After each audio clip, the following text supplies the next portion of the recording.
আগামী এক শতাব্দী পর্যন্ত এই রাজনৈতিক প্রতারণার দায় বিএনপিকে বহন করতে হবে, খেসারত দিতে হবে।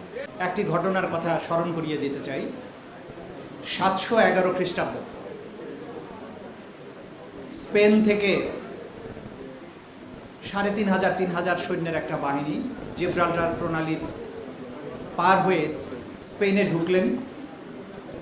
তারিক ইবনে জিয়াদ স্পেনে পৌঁছার পরে রাজা রডারিকের বাহিনীর মোকাবেলা করার পূর্বে তিনি যে জাহাজগুলো দিয়ে জিব্রাল্টার প্রণালী পার হয়েছিলেন সবগুলো জাহাজ আগুন লাগিয়ে পুড়িয়ে দিয়েছিলেন এবং তিনি সেদিন বলেছিলেন আরবিতে যেটা যে আল বাহরু মিন খালফিকুম ওয়া আদায়ু আলা দীনিল্লাহি মিন আমালিকুম, অর্থাৎ কোথায় পালাবে, সমুদ্র তোমাদের পেছনে আর শত্রুর সামনে, কোথায় তোমরা যাবে। অর্থাৎ সেই জানবাজ সৈন্যবাহিনী এতটা প্রত্যয় নিয়ে সেখানে প্রবেশ করেছিলেন যে আমাদের আর পেছনে যাবার পথ নেই, সামনে উত্তাল তরঙ্গের মতো শত্রু আছে, সেখানে ঝাঁপিয়ে পড়ে আমরা বিজয় অথবা শাহাদাত অর্জন করব। জুলাইয়ের সাথে এই ঘটনার মিল রয়েছে।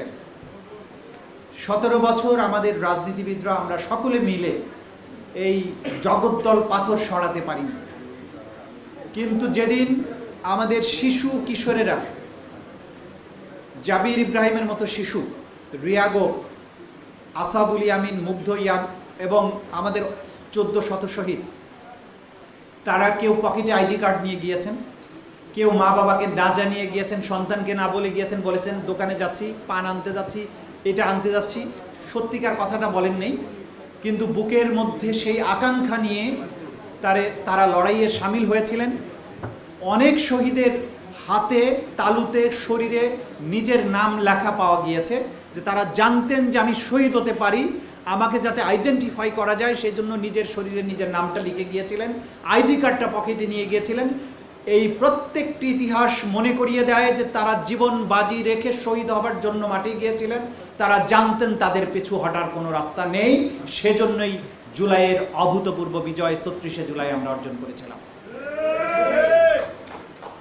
যারা শহীদ হয়েছিলেন তারা কোনো রাজনীতির জন্য যাননি, তারা কোনো প্রাপ্তির জন্য যাননি, তারা এক ভয়হীন সমাজ এবং রাষ্ট্র দেখতে চেয়েছিলেন, যে পেছন থেকে কখন কালো পোশাকধারী এসে আমাকে নাই করে দেবে, কখন আমাকে ফেসবুকে একটা লেখার জন্য ধরে নিয়ে যাবে, কখন আমাকে গুলি করে মেরে ফেলবে।